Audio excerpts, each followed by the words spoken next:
It's time to talk AI. The rapid and widespread adoption of artificial intelligence is fueling change, growth and innovation across the global economy.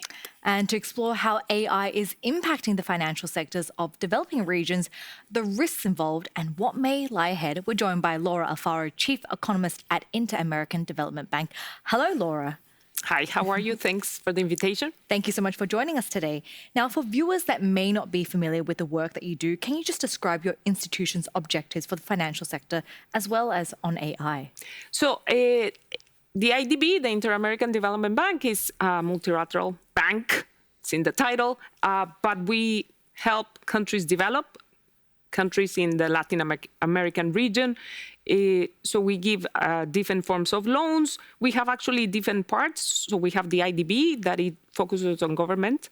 Then we have IDB Invest, which partners with the private sector, and IDB Lab that is trying to do venture capital, entrepreneurship experiments.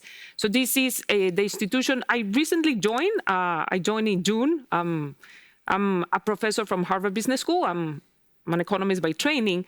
And so I was very happy when I joined to see what I see a very positive attitude of the bank towards AI. Is an attitude that we need to learn. We need to find out what it is. It is moving very fast. The best way to know what it is by doing it, learning by doing. So we do have less experiment to find out what it is, but let's try to experiment on the margin so that we can control, have some stability. We have a framework that has 3 pillars. We need to worry about governance. We need to worry about infrastructure. We need to worry about people. And we're, as I said, doing many things to help countries. We're helping infrastructure. We'll also developing a flagship report to try to gather data, understand what's going on. And since we're a research-based policy institution, we're also conducting some research. We're doing some experiments, if you want. So we're helping teachers train. We're helping students learn.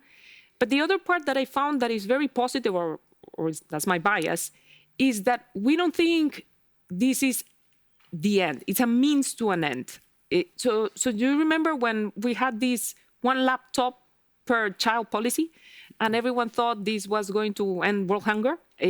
So we have a colleague, a researcher, Julian Krista, who did a paper on this.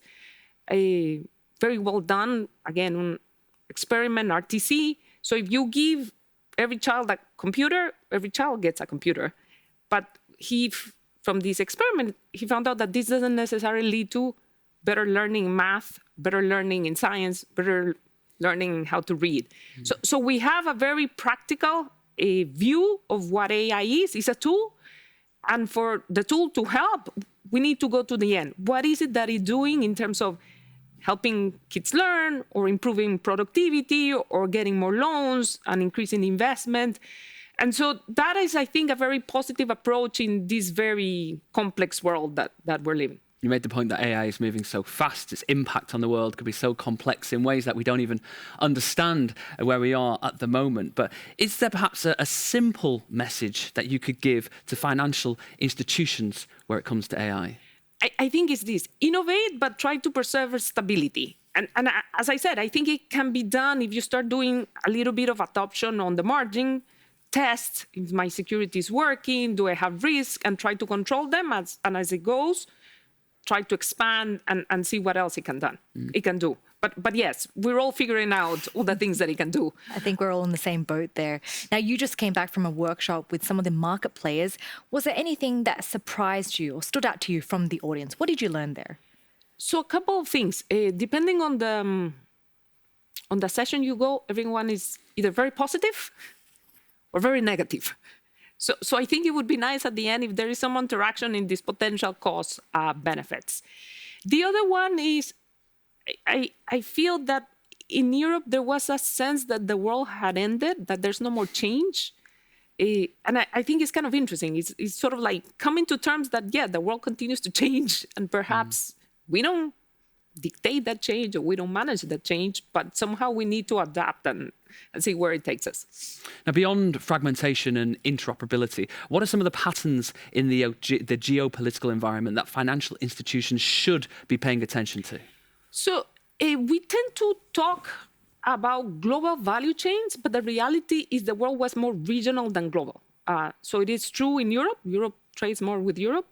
The US, for example, disproportionately trades with Mexico and Canada, 30%, 20% Europe, the rest is Asia. So the world was more fragmented than we gave it credit. I think we're seeing more, perhaps, fragmentation, but it was not as global as we thought.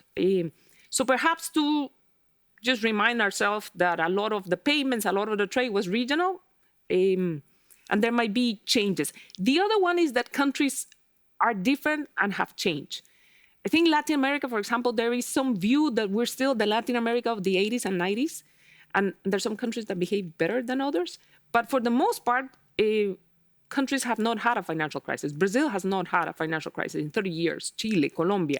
And so I think it's important, especially when we get these boom and busts and views that we're all the same, to remember that countries are different, companies in different countries are different. And I do think there is a premium for doing the homework, getting the information, better risk management. So how exactly do you see emerging economies adjusting their domestic financial infrastructures to incorporate AI? So again, I think there is a view of emerging markets that perhaps doesn't go deep into differences. There is countries in Latin America, for example, are leading a digital revolution. We just put out a flagship report on Beyond Cash, the revolution on digital payments. This was led by Diego Vera. And Brazil is a country that, despite what people would think are hurdles, informality or infrastructure, the government rolled digital payment and 90%, 95% is being used. It's being extremely successful. And that world of Brazil is a world that tends to be more techy than people tend to think. The way the financial system in Brazil dealt with the hyperinflation of the 80s, 90s was by becoming more techy. And so that has allowed for a lot of innovation, exploration, and that is an environment where firms are finding out what AI can do.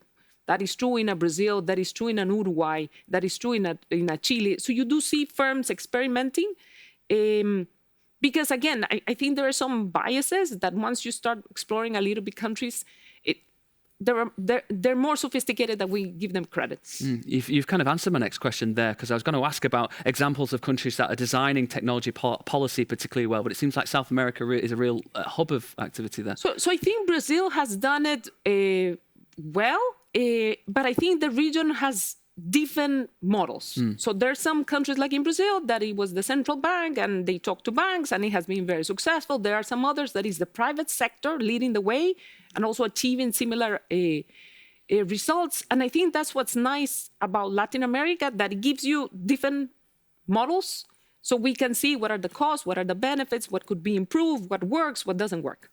Now, increasingly, the public sector, both governments and multilaterals, they're getting involved in digital infrastructure. How do you see this trend impacting the future of finance? What role could they play there? So, again, Brazil is an example. It was a government, central bank led, but I think we have other places where it's the private sector. And I think this allows us, multilaterals and think tanks, to explore cost and benefits. What are the costs and benefits if it's led by one bank? What are the costs and benefits if we have many players? And if you go to the sessions, everyone talks, well, there are many players, and sometimes that is also a problem. But it's also a problem if just one player dominates, although it has advantages, because it's easier to get in a network, it's just one network.